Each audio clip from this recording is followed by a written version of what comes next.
కడవ అనే వర్డ్ ఉంది. ఆ వర్డ్లో ఒకసారి అది చదువమ్మా నువ్వు ఒకసారి ఆసిఫ్. కడవలో మొదటి అక్షరం ఏంటమ్మా? మొదటి అక్షరం ఏంటి? చూపించు. మొదటి అక్షరం మొదటిది ఏంటది? కా. కా సౌండ్ అవునా? కా ధ్వని ఎలా వస్తుంది? కా. రెండవ అక్షరం మధ్య అక్షరం ఏంటి? ఎస్ డా. ఇప్పుడు మూడవది లేకపోతే చివరి అక్షరం ఏంటి? వా. ఇప్పుడు కా డా వా అవునా? ఇప్పుడు కా అక్షరం చూపించావు కదా, కా అక్షరంతో వచ్చే మరికొన్ని పదాలు రాయి. అక్కడ కాతో రాయి. ఒక శుద్ధముక్క అక్కడ తీసుకో, రాయు. ఇక్కడే రాయాలి, దాని కింద రాయాలి. కాతో ఇంకొక పదం రాయు. కా అనే ధ్వని అది ఎలా పలుకుతున్నావు వింటున్నారు కదా. కా. కలం. Good boy. ఇప్పుడు డాతో నువ్వు రాయాలి మోహిత్. డాతో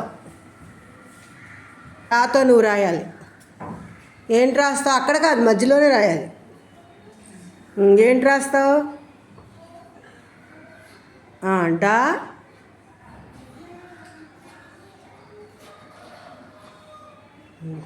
బో పెద్దదే రాస్తున్నావు నువ్వు. ఇప్పుడు కాతో నువ్వు రాయి ఫాస్ట్గా వెళ్ళు. డాతో ఇంకేమున్నాయి ఐశ్వర్య? డాతో రా. ఇంకా డమరు, డబ డబా.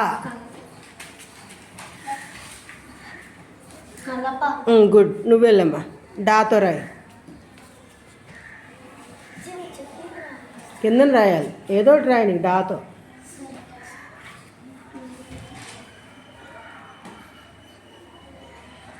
మీకు అర్థమైంది కదా ఎలా చెప్పాలో? ఇప్పుడు ఆకాష్ నువ్వు జాతో అటు వెళ్ళి రాయు. ఇవి మనకి ఎఫ్ఎల్ఎస్కి కూడా ఉపయోగపడతాయి.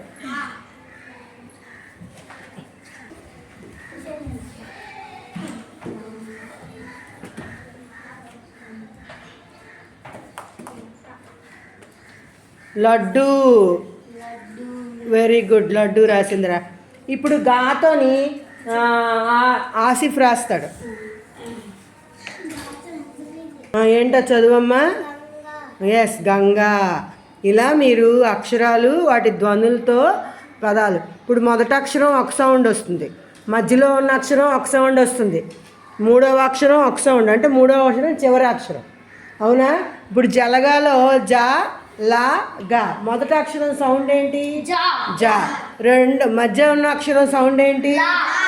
చివరి ఉన్న అక్షరం సౌండ్ ఏంటి?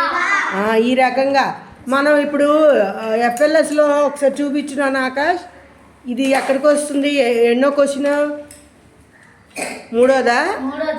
ధ్వని అవగాహన. మీకు ధ్వని అంటే ఏంటి? సౌండ్. అక్షరం సౌండ్ వచ్చిందా? మీకు రాలేదా? ఇప్పుడు అవగాహన అయిందా లేదా మనకి? ఇప్పుడు మీరు ఏ ఎగ్జామ్ ఇచ్చినా రాస్తారా రాయలేరా? ఇది మనకి. ఓకే కూర్చోండి.